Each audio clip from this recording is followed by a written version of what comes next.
Pertanyaan paling penting bagi semua pendeta dan pergumulan bergereja adalah kenapa kaum bapa itu malas beribadah?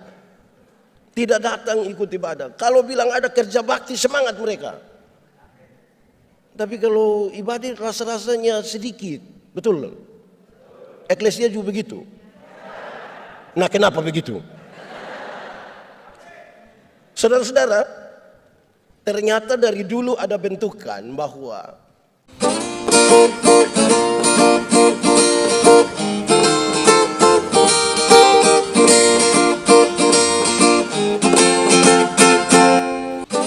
Bapak Ibu Saudara-saudara, mari kita berdoa untuk pemberitaan firman Tuhan. Mari berdoa. Ya Tuhan Allah, kami mohon kepadamu, arahkanlah seluruh hati dan pikiran serta hidup kami pada pemberitaan firman saat ini. Sebab siapakah kami ini Tuhan? Kami orang berdosa dan sangat terbatas, oleh karena itu tidak mungkin bagi kami untuk mengerti firman Tuhan kecuali kalau Tuhan menolong kami. Oleh kuat kuasa Roh Kudus-Mu kami mohon hari ini kami dimampukan bukan saja untuk mengerti firman Tuhan, tapi lebih dari itu kami dimampukan menjadi pelaku-pelaku firman-Mu. Berkati setiap hati yang sungguh disiapkan untuk pemberitaan ini. Jauhkan semua penggoda pencobaan. Biar di dalam damai-Mu kami belajar firman Tuhan. Kami rindu pada firman-Mu. Berfirmanlah bagi kami Tuhan.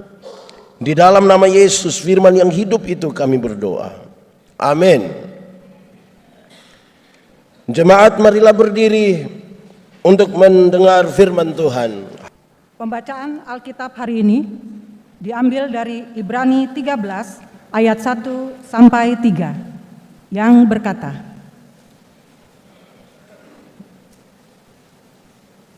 Nasihat dan doa selamat. Peliharalah kasih persaudaraan. Jangan kamu lupa memberi tumpangan kepada orang, sebab dengan berbuat demikian beberapa orang dengan tidak diketahuinya telah menjamu malaikat-malaikat.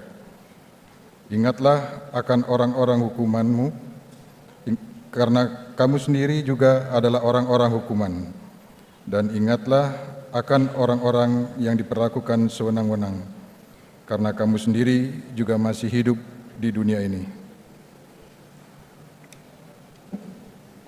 Demikianlah pembacaan Alkitab.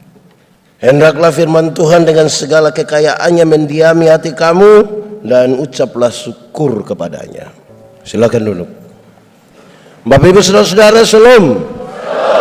Yang di luar shalom. Semuanya shalom. Selamat hari Minggu. Ada sukacita. Hari ini kita sekaligus merayakan persekutuan kaum bapa. Kita tepuk tangan dulu, tidak apa-apa.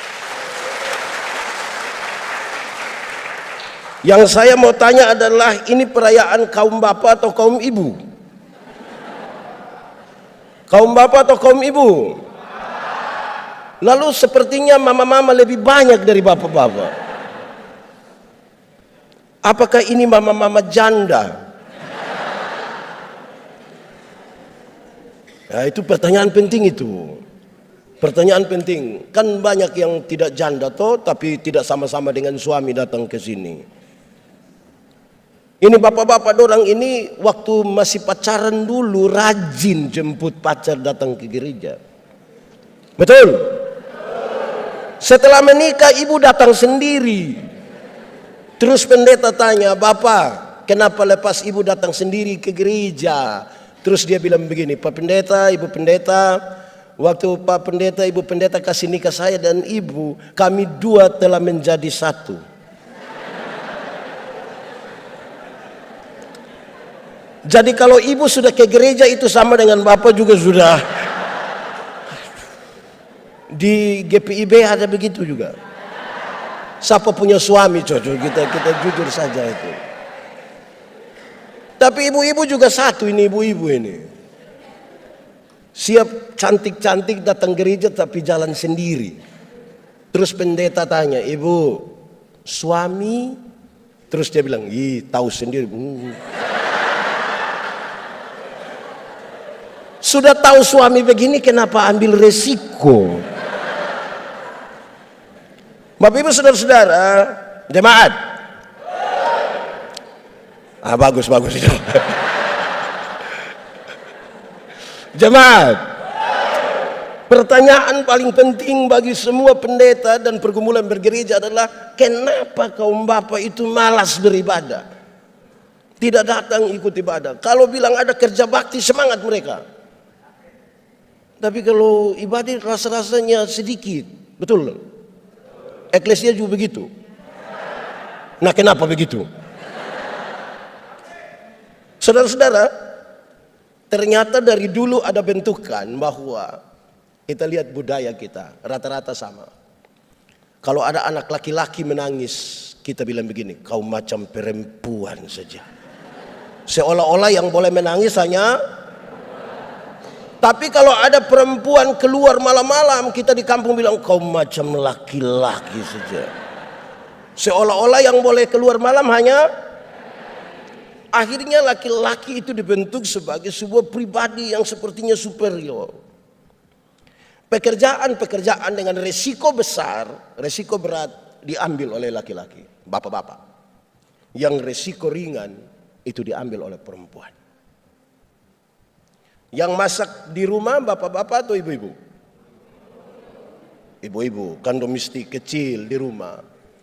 Di restoran yang besar yang masak bapak-bapak atau ibu-ibu? Resiko besar. Di sini ada orang NTT? Tidak usah angkat tangan, tidak usah. Kita muka sama semua ini, sudah tidak usah.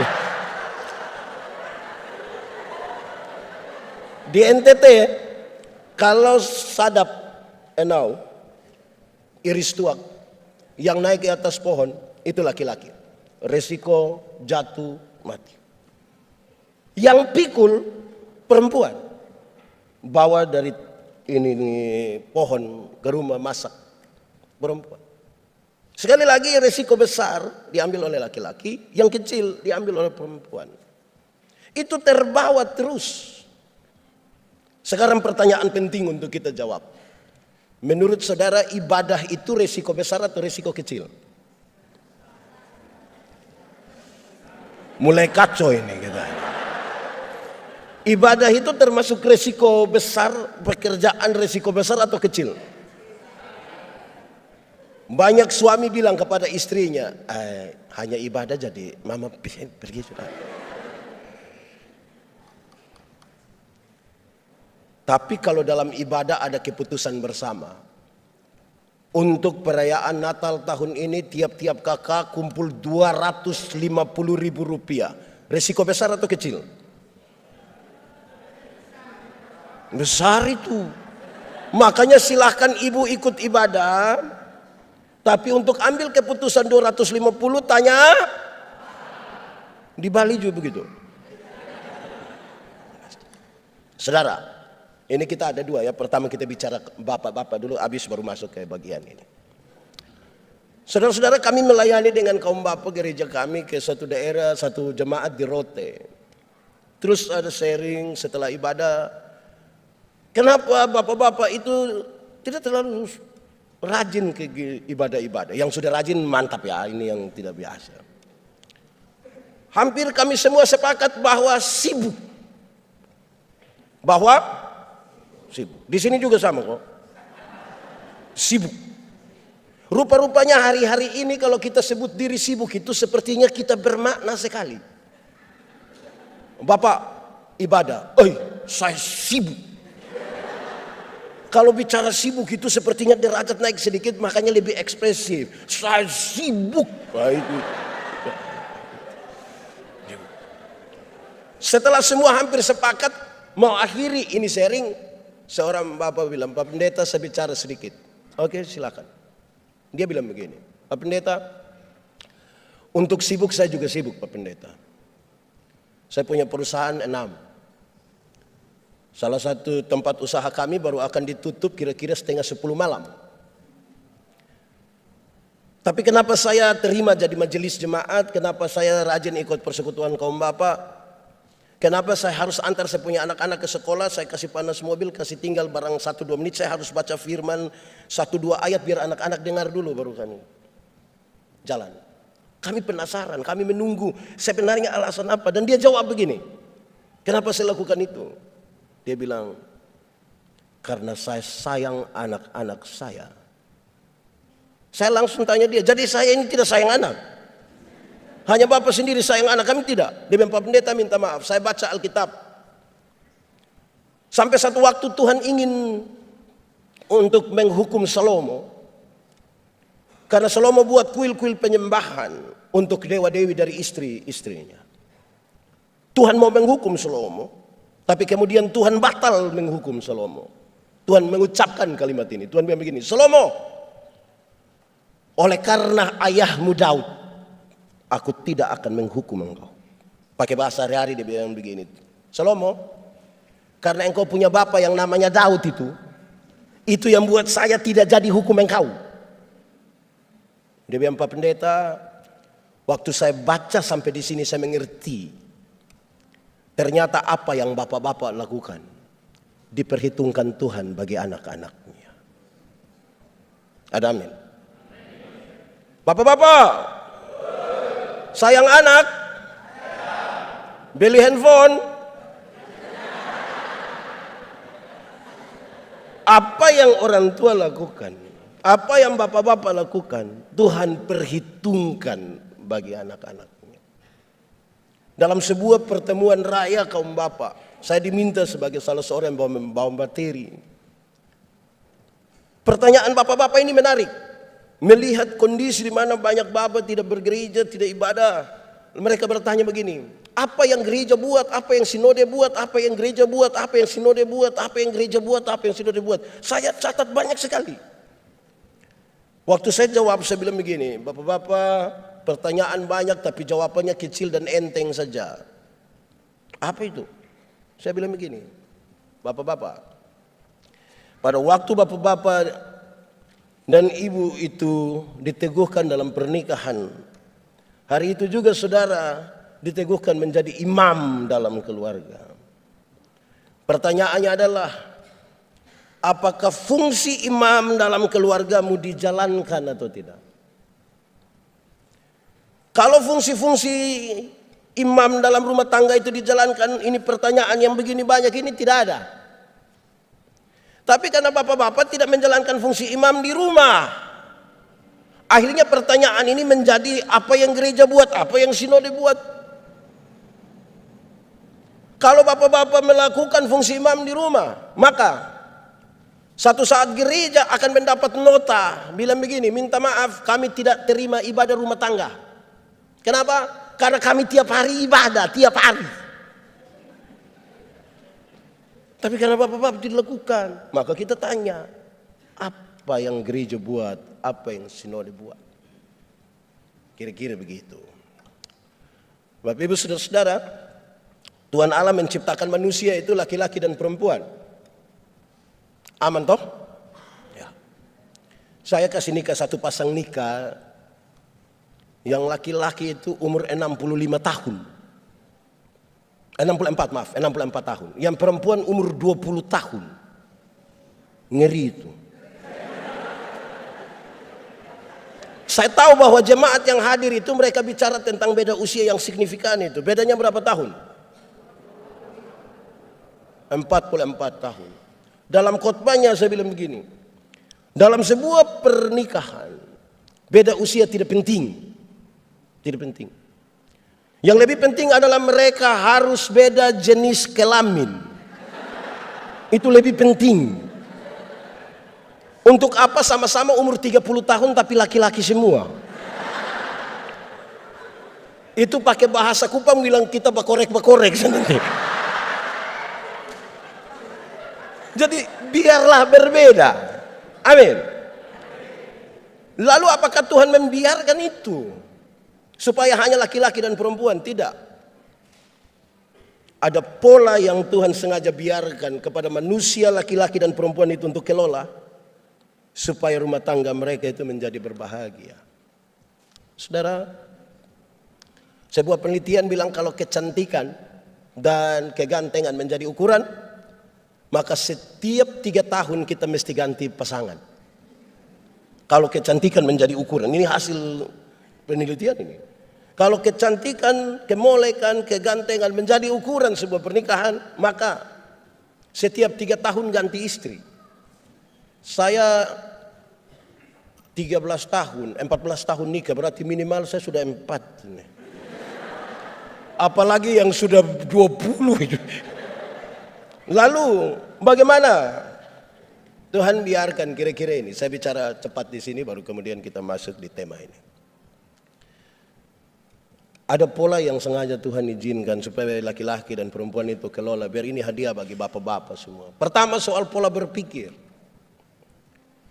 Laki-laki bapak-bapak itu cenderung rasional. Makanya bapak-bapak itu kalau bicara selalu bilang saya pikir.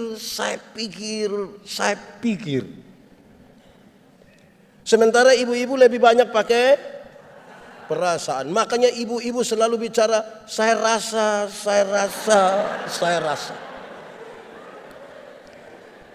Bayangkan kalau menikah kira-kira 20 tahun baru papa hanya saya pikir, ibu hanya saya rasa. Lama-lama tetangga akan bilang sudah rasa. Karena itu saudara-saudara, kepada kita diberi ruang untuk mengelola antara yang dipikirkan dan yang dirasa. Hidup tidak bisa pakai perasaan saja. Penyeimbangnya adalah logika. Hidup juga tidak bisa pakai logika saja. Penyeimbangnya adalah perasaan. Untuk itulah kita hidup sebagai bapak-bapak dan saya melayani di Sabu. Kami ibadah rumah tangga hari Senin, hari Rabu, hari Jumat. Kami kalau pergi itu tikar besar sudah mereka buka, kami duduk bersila semua, kami mulai beribadah. Rayon itu berkumpul kami ibadah. Tempat di mana pendeta atau pemimpin ibadah lainnya duduk, itu dikasih lampu yang paling besar. Saya satu hari pergi, jemaat sudah banyak, kami mulai ibadah, duduk bersila beribadah. Saya mulai berkhotbah, saya lihat mereka senyum-senyum. Saya yakin ini khotbah pasti. Yang menarik, kami sudah habis ibadah, mereka masih senyum-senyum. Akhirnya saya tanya, jemaat, kamu senyum-senyum apa? Dorang tambah senyum lagi. Saya tanya seorang diaken, Welminceriu namanya. Saya panggil dia pakai dia punya panggilan kampung. Nadau, kamu senyum-senyum apa? Dia ambil cepat-cepat satu pena, tulis di kertas kecil, dia antar ke saya. Saya penasaran betul itu. Ternyata waktu saya buka dia tulis begini, maaf, Bapak punya resleting tidak tarik.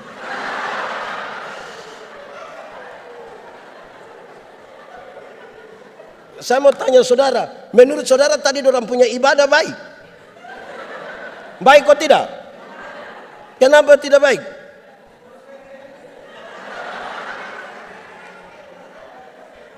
Saudara, persoalannya hanya soal pada perasaan. Kita gagal mengelola itu. Kita gagal mengelola banyak sekali hal dalam persekutuan. Kedua, soal pola bekerja. Laki-laki itu cenderung pekerja tunggal. Kita bapak-bapak ini hanya pergi ke kantor saja, tapi waktu kita pulang kita rasa kita sudah kerja seluruh dunia dan segala isinya.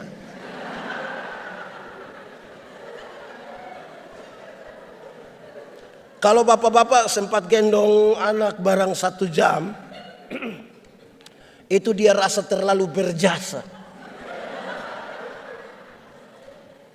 Ibu pulang dia bilang, "Mah, tolong gendong adik dulu." Papa, saya mau ke teman-teman. Kasih tinggal kami sendiri.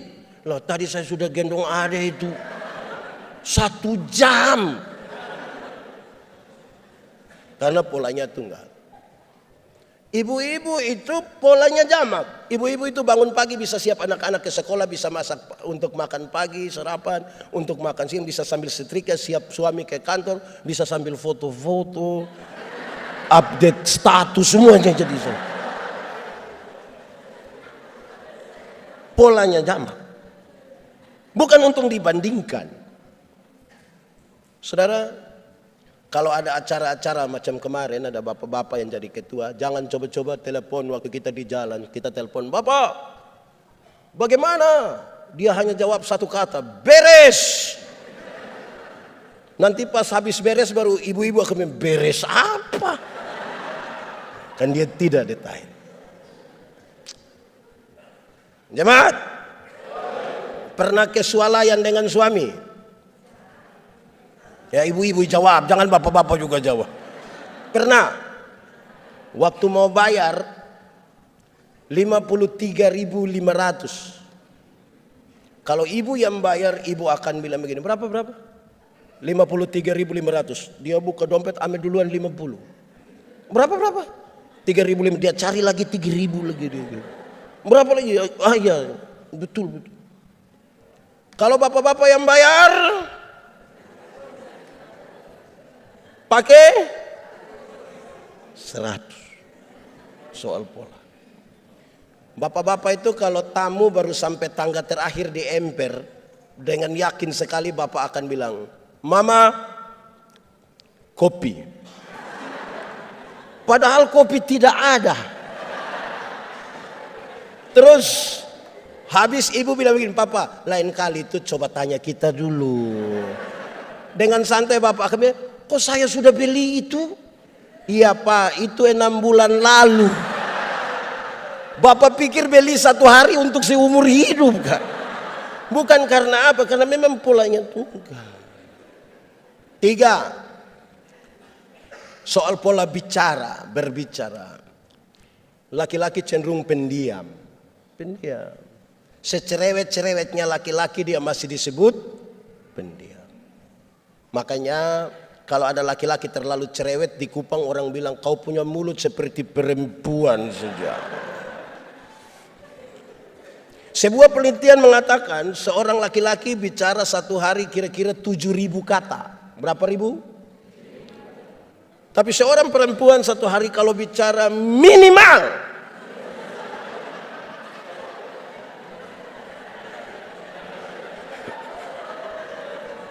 sekurang-kurangnya 21.000 kata.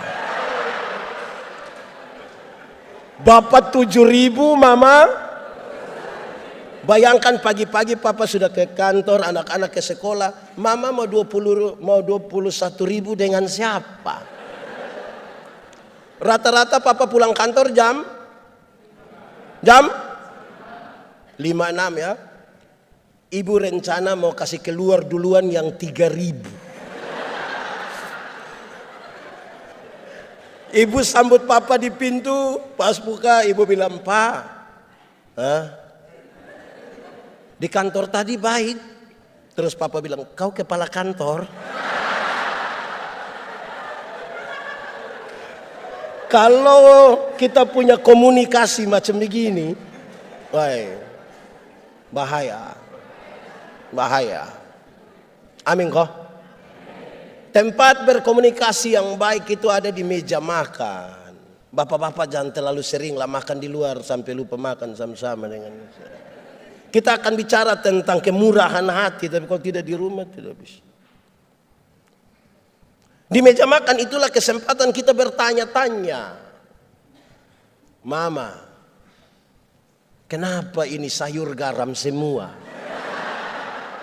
Terus ibu jawab, "Sayang, papa minta maaf sayang. Tadi waktu mama tumis ini sayur, mama terlalu ingat papa. Jadi mama pikir papa garam, mama ambil terus.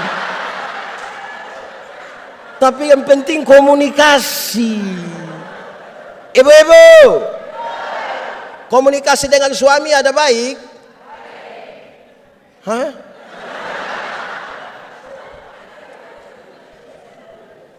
Handphone telah berhasil mendekatkan yang jauh dan menjauhkan yang. Tanya itu anak laki-laki, kau laki-laki di sekolah dapat berapa? Saya dapat 10 bapak. Engkau seperti engkau punya bapak. Engkau bapak sekali. Yang perempuan, kau di sekolah dapat berapa? Papa, tadi matematika susah papa, jadi kakak dapat 3. Aduh, kok macam ibu punya keluarga. komunikasi. Jemaat, di meja makan itu lepas itu handphone semua, lepas. Apalagi kalau bunyi terus dia sengaja ambil melangkah agak jauh baru dia bilang, halo. Kalau itu terjadi, hai istri, aku berkata kepadamu, curiga sudah. Rahasia negara apa yang bicara harus sampai bisik-bisik. Terakhir untuk bagian ini, khotbah belum mulai. Ini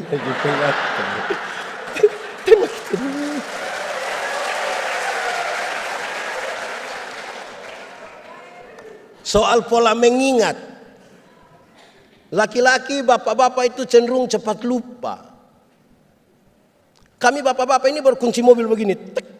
Dia jalan 30 langkah terus tidak tahu saya sudah kunci belum. Dia balik gitu.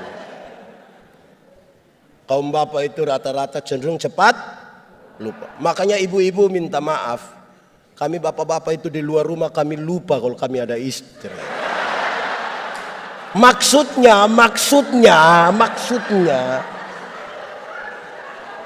Maksudnya kami bisa bercerita dengan teman sampai lupa kalau ibu tunggu di rumah. Jangan terlalu negatif dulu. Rumah tangga hancurin kan terlalu negatif itu. Bapak-bapak cenderung cepat lupa. Tapi yang perempuan, yang ibu-ibu itu ingatannya tajam sekali. Setajam. Oh tahu juga.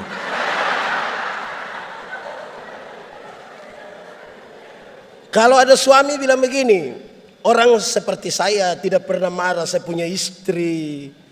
Nanti yang protes istrinya, tidak pernah apa? Mama memang tidak pernah. Terus saya bilang, pernah. Yang mana? Yang tahun 1900 itu dia. Jangan coba-coba itu. Anak muda, waktu kecil dulu pernah periksa pakaian dinas atau pakaian kerja dari papa mama atau tidak? Yang paling banyak dapat uang itu di papa punya atau mama punya? Bapak rata-rata lupa 5.000, 10.000, 20.000. Jangan coba-coba periksa mama punya. Itu pekerjaan sia-sia. Dalam hal inilah mama seturut dengan Alkitab. Di mana hartamu berada, di situ juga. Ibu-ibu ini kita pinjam dia pun Tupperware saja, dia hafal itu tidak ada. Oke, baik. Selamat hari jadi buat persekutuan kaum bapak ya. Semoga masih semangat untuk mengelola kebersamaan dengan istri, dengan anak-anak dan dalam persekutuan. Kenapa? Kita semua yang datang di gereja adalah produk dari rumah. Kalau kita terlalu rindu didengar di rumah, kita mau di sini pun kita didengar. Makanya jangan heran kalau ada bapak-bapak yang kalau ikut, saya kalau sudah AA, saya kalau BB. Yang AB itu anak TK. Di sini ada TK. Coba saudara pagi-pagi dengar, orang hafal huruf A, B, BA dibaca. Jadi sebentar pulang kalau papa bilang, saya kalau sudah AA, saya kalau sudah BB, tanya bapak, TK di, jangan. Itu tidak boleh, itu salah, itu tidak boleh, tidak boleh. Baik, jemaat, kemurahan hati dan kebaikan menjadi nyata, itu tema kita. Tapi kita perlu memahami di awal saudara-saudara bahwa ada orang dalam konteks pembacaan itu yang mereka terima Yesus. Tapi justru penerimaan terhadap Tuhan Yesus itu yang membuat mereka menderita. Mereka ditinggalkan oleh banyak orang. Mereka susah sendiri. Orang-orang tidak mau ambil resiko dengan mereka. Bahkan pemerintah pun tidak ada di pihak mereka. Ini sebuah kenyataan yang sebenarnya pahit ketika orang ambil keputusan untuk serius beriman kepada Tuhan. Kalau kita belajar tentang Paulus, yang paling gampang diingatkan Paulus, dia dipenjara. Apakah karena dia melakukan sebuah tindakan yang merupakan kejahatan berat? Tidak. Lalu kenapa dia masuk penjara? Karena dia coba-coba percaya kepada Tuhan Yesus dan mau menyampaikan kabar baik tentang Yesus. Ini sebuah kenyataan yang sangat berbeda dengan kerinduan banyak orang Kristen. Banyak orang Kristen berpikir kalau percaya Tuhan kita bebas masalah. Banyak orang pikir kalau percaya Tuhan itu, kalau sakit kepala tinggal tunjuk begini baru bilang dalam nama Yesus. Banyak orang pikir kalau percaya kepada Tuhan Yesus, pagi-pagi ketika petugas koperasi datang, Tuhan Yesus kasih keliru dia. Jadi dia tidak jadi di kita punya rumah untuk tagih, dia tagih di tetangga. Tidak. Ada resiko-resiko, lantas di manakah Tuhan? Apakah dia mau membiarkan orang yang percaya kepadanya menderita? Tidak. Dia menyertai, itu yang membuat kekristenan hidup sampai hari ini, menemukan jalannya. Tetapi salah satu cara yang Tuhan pakai adalah dia pakai komunitas sebagai orang-orang percaya untuk saling memberkati. Dia pakai komunitas orang-orang beriman ini untuk saling menolong satu dengan yang lain. Karena itu saudara-saudara, dia minta supaya ingatlah terhadap kasih persaudaraan itu. Ingat, kasih yang benar-benar didasarkan pada apa yang menjadi kasih Allah akan dunia ini. Mari kita hafal. Jemaat boleh ikut. Kasih ialah kebaikan, tidak terpatahkan oleh apapun, tidak akan berubah menjadi kebencian. Saya ulangi, ikut. Kasih ialah kebaikan, tidak terpatahkan oleh apapun, tidak akan berubah menjadi kebencian. Rujukannya jelas, karena begitu besar kasih Allah akan dunia ini. Apakah Tuhan Allah mengasihi dunia? Lalu apakah dunia mengasihi Tuhan Allah? Tidak. Apakah karena dunia tidak mengasihi Tuhan Allah berhenti mengasihi dunia? Apakah kemudian Tuhan membenci dunia? Saudara lihat, kasih tidak terpatahkan. Sehingga tidak boleh ada satu orang percaya pun yang bilang kepada sahabatnya, saudaranya, Pak, saya terlalu hargai Pak, tapi waktu saya tahu Pak punya sifat asli begini, minta maaf saja. Itu bukan kasih, itu egois. Kalau engkau hanya bisa berbuat baik kepada orang yang berbuat baik kepadamu, apakah jasamu? Karena orang-orang berdosa pun melakukan hal itu. Kasih seperti ini yang Tuhan Allah mau. Yang tidak terpatahkan oleh apapun. Yang paling gampang untuk kita memahami kasih ini, coba kita tanya ibu-ibu dulu. Ibu-ibu, di sini tidak ada ibu-ibu. Ini SMP semua. Ibu-ibu, melahirkan itu sakit atau tidak? Sakit. Mau melahirkan normal atau abnormal tetap sakit. Ya, sesar itu kan abnormal. Waktu ibu sakit melahirkan, kan kami suami hanya di luar baru bilang, Yesus. Sudah beginilah dia bayangkan, kira-kira ini anak muka seperti siapa ini. Anak-anak, waktu kamu baru lahir, kamu tidak tahu apa-apa, kamu hanya bisa menangis. Setiap kali kamu menangis, orang tua hanya pikir kalau bukan basah pasti lapar. Anak-anak punya jam tidur, orang tua punya jam bangun. Orang tua punya jam tidur, anak-anak punya jam bangun. Orang tua tidak tidur karena kamu. Di jam 2:30 subuh masih banyak orang tua. Betul? Sempoyongan tidak bisa tidur ini, seringkali ibu-ibu dipaksa lagi menjadi penyanyi.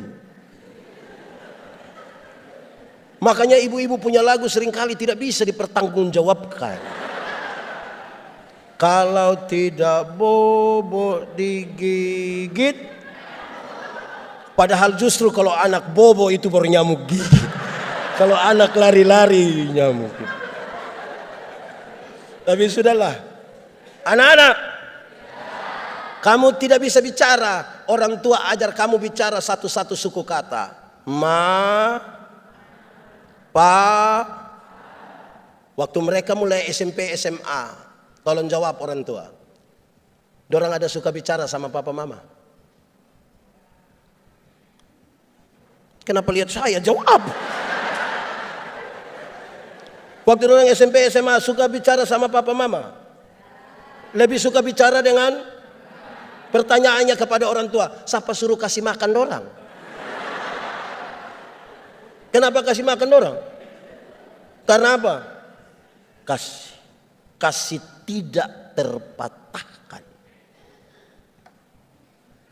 Anak-anak, kamu tidak bisa jalan dulu.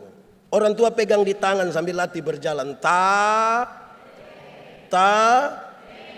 Te. Nah, itu jalan belakang.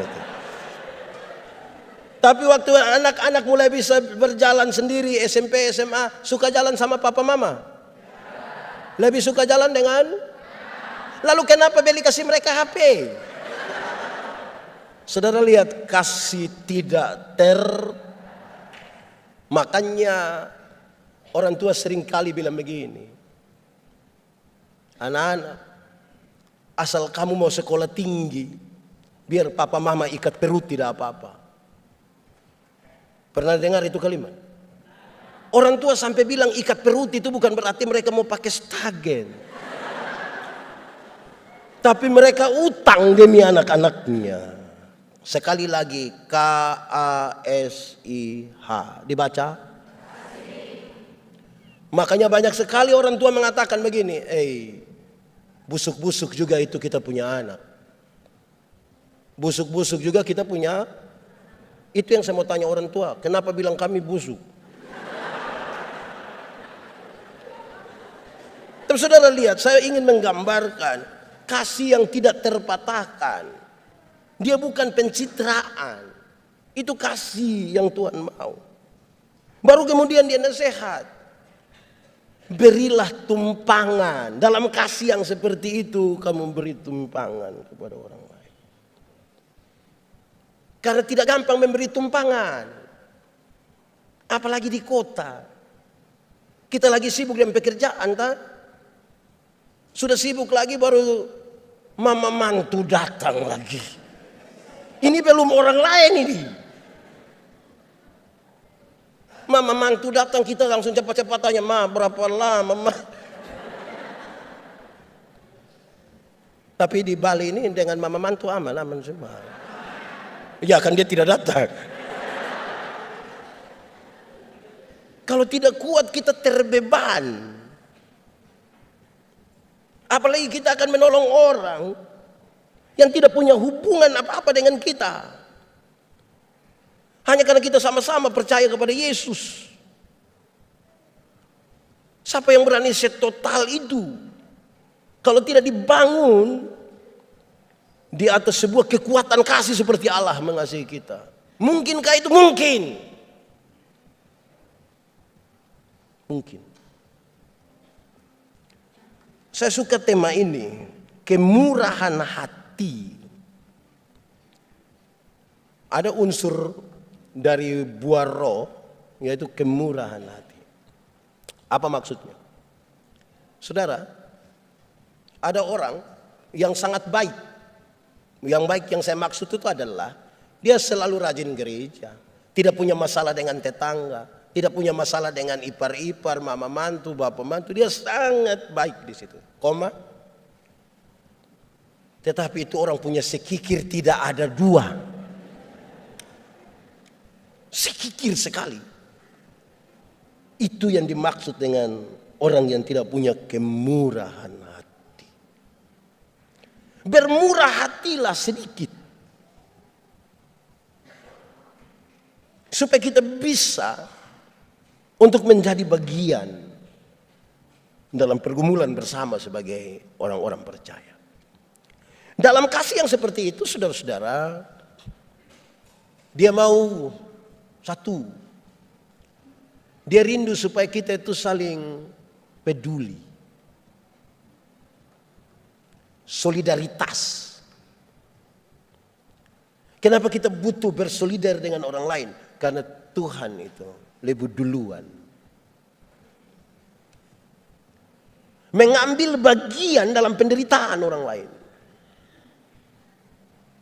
Saudara, saya tidak tahu di sini, di banyak tempat itu saudara-saudara, kadang-kadang kita punya kemurahan hati ini tidak baik juga. Saudara pernah belanja di mall? Kok pernah? Di mall pernah? Saya mau tanya saudara, pernah tawar di mall? Pernah? Ada yang berani tawar, pasti kita marah, dia kok bikin malu-malu saja. Beli di mall tidak tawar. Pemilik mall itu orang kaya atau orang miskin? Saudara lihat, beli di orang kaya tidak tawar. 99.900, kita ambil 100.000 kasih. Dia kasih kembali permen satu, kau dapat saja, jangan ukur saya deh. Di orang kaya tidak tawar, tapi kalau pagi-pagi kita keluar rumah lihat nenek-nenek, kalau kami di kampung kan ada orang bawa sayur begitu toh. Nenek-nenek jual sayur, ini nenek ini susah, mungkin dia pulang jual sayur sudah mati dia mungkin. Itu tawar atau tidak? Tawar. Dia punya tawaran itu mengerikan. Nenek, sayur berapa? Ini nenek sudah senang, 3.000. Dia sengaja kaget, hah? 3.000? Bisa 9.000? Kadang-kadang tambah satu kalimat di belakang. Bisa 9.000 kak? Nenek dong tanam sendiri juga. Itu kalau saya yang jual, saya bilang bawa saja, gratis, saya tidak usah. Tawar sayur 3.000 jadi 9.000, padahal turun dari mobil Innova. Di tangan kiri ada Samsung terbaru, di tangan kanan ada iPhone terbaru, masih ada lagi Nokia di dalam tas. Rantai salib berat 1 kilo. Tawar sayur 3.000 jadi 9.000 itu. Jemaat, mulai besok tawar sayur itu terbalik dari itu. Tanya itu nenek, nenek, yo sayur berapa? 3.000. Maaf, bisa 3.000?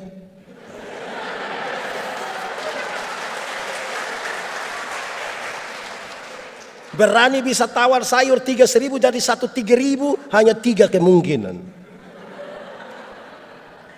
Kemungkinan pertama itu orang punya solidaritas sosial yang sangat kuat, pantas ditiru, pantas dipuji. Tapi yang kedua mungkin makam puji. Atau mungkin yang ketiga gila mungkin. Jadi kita menentukan solidaritas. Pemuda? Pemuda. Ini pemuda, saya mengkritisi 1-2 pemuda, kelompok pemuda yang semangat melayani tinggi. Saya bilang ke orang, kamu sudah bagus.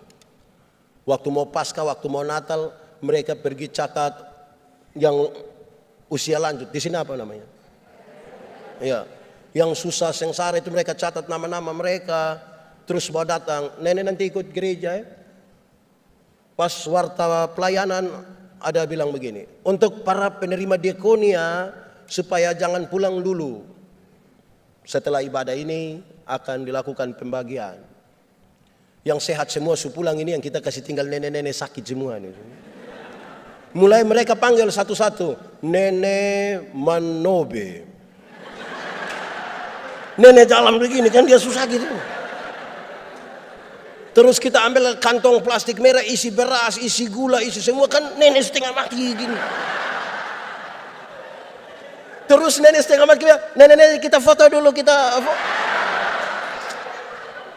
Pemuda, kalau antar saja ke rumah bisa kok tidak? Kalau kepentingan dokumentasi fotonya di rumah bisa kok tidak? Lalu kamu panggil saya pun nenek datang sini supaya apa?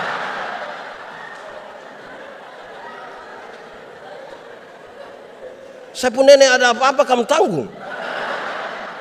Jadi solidaritas itu yang sungguh, supaya kita tidak membangun pencitraan soal itu. Mau melayani yang betul-betul dalam kasih yang seperti tadi penjelasan itu, saudara. Maka kita banyak sekali karena mereka tidak disukai sebagai orang-orang percaya. Dicari-carilah kesalahan-kesalahan mereka. Hak-hak mereka itu tidak dapat. Dalam kasih, perjuangkanlah juga. Jadi bukan sekedar solidaritas. Perjuangkanlah juga hak-hak mereka. Kan itu penting bagi sebuah persekutuan. Itu penting untuk menunjukkan bahwa kita adalah bagian sebagai tubuh Kristus. Saya minta saudara supaya berhati-hati ketika saudara membaca, karena tanpa sadar beberapa orang telah melayani malaikat-malaikat. Saya minta saudara hati-hati, maksudnya begini, jangan dengan motivasi itu saudara melayani orang lain. Mari kita tolong orang, siapa tahu kita tolong malaikat. Iya, malaikat maut. Jadi jangan demotivasi itu. Lakukan saja. Apapun yang kamu perbuat, perbuatlah dengan segenap hatimu seperti untuk dan bukan untuk jemaat. Ingat, tidak semua yang baik, semua yang kelihatan baik itu dibangun di atas motivasi yang benar, belum tentu. Ingat, tidak semua senyum tulus. Saya datang, saya bilang, "Selum." Saudara bilang, "Selum." Saya lewat baru saya paruin. Baik. Jadi ini dia mau nasihat yang benar ini. Supaya betul-betul kita pakai kemurahan hati dengan benar. Saya berkhotbah di bank-bank semua yang ada di kota Kupang. Saya bilang begini. Ini ibu-ibu yang kerja di bank ini cantik-cantik semua. Mau lihat jauh atau lihat dekat tetap cantik. Mereka pakai pakaian bagus-bagus, kerja di dalam ruangan ber-AC, tertata rapi lagi. Wah, kita pergi ke bank itu macam tidak mau pulang. Macam mau lihat-lihat terus orang punya muka itu. Kita baru naik di tangga terakhir dengan santun sekali mereka bilang begini, "Selamat siang, ada yang bisa kami bantu?" Terus saya tanya orang, "Ibu-ibu, siapa yang di rumah ketika dia bangun pagi lihat suami pas bangun terus dia bilang, 'Selamat pagi'? Ada yang bisa kami bantu?" Lakukanlah sesuatu seperti untuk terakhir sudah. Saya suara hilang ini. Tema kita mengatakan kebaikan menjadi nyata. Kebaikan itu apa? Kebaikan itu respon. Respon dari apa? Kasih karunia. Kasih karunia itu pemberian cuma-cuma, dan kasih karunia Allah kepada kita adalah ketika dia memberi Yesus Kristus berkorban bagi kita. Amin. Saudara, saya mau pakai contoh begini. Ini adik yang di depan nama saya. Siapa? Moe. Nama siapa? Putra. Saya dapat dia punya nomor telepon. Saya telepon dia, "Putra, sebentar malam jam 12 ketemu saya dulu di depan kantor Gubernur Bali. Kira-kira dia mau ketemu ke tidak?" Dia mau ketemu ke tidak? Saya pergi ke dia punya rumah, ada ayam satu. Kira-kira dia mau kasih saya ke tidak? Tidak kasih. Saya rubah pertanyaan sekarang. Saya mau kasih dia mobil baru satu. Kira-kira Putra mau ke tidak? Mau. Saya beli kasih dia mobil satu, Toyota Alphard kira-kira. Saya kasih cuma-cuma ke dia. Putra, dapat. Ada perubahan perilaku dari dia ke saya kok tidak? Saya telepon jam 12 malam dia datang kok tidak? Saya pergi dia rumah ada ayam dia kasih kok tidak? Kenapa dia tiba-tiba baik begini? Karena dia telah mendapatkan sesuatu dengan cuma-cuma yang tidak bisa dia dapat. Itu baru konteks materi. Apalagi keselamatan. Mestinya setiap orang yang tahu bahwa Tuhan Yesus telah berkorban bagi dia, menyiapkan surga yang kekal itu bagi dia, dan itu dia dapat dengan cuma-cuma. Kebaikan hati itu sesuatu yang nyata,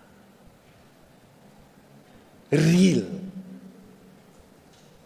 dan tidak ada hal-hal yang tadi pencitraan itu.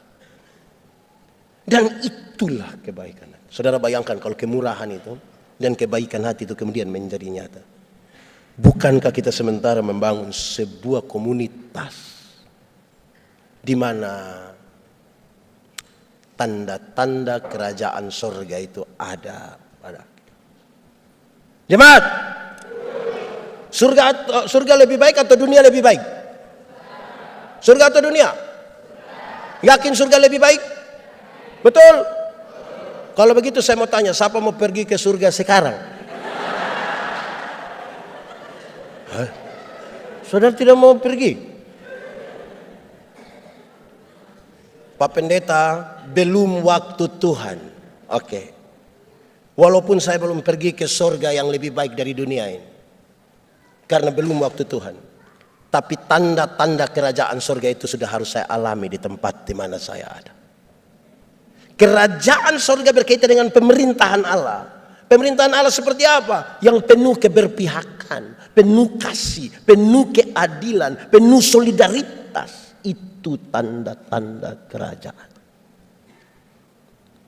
Berarti tidak mustahil bahwa hal-hal ini dimungkinkan. Kita tinggal bersama malaikat-malaikat. Tuhan memberkati kita. Amin.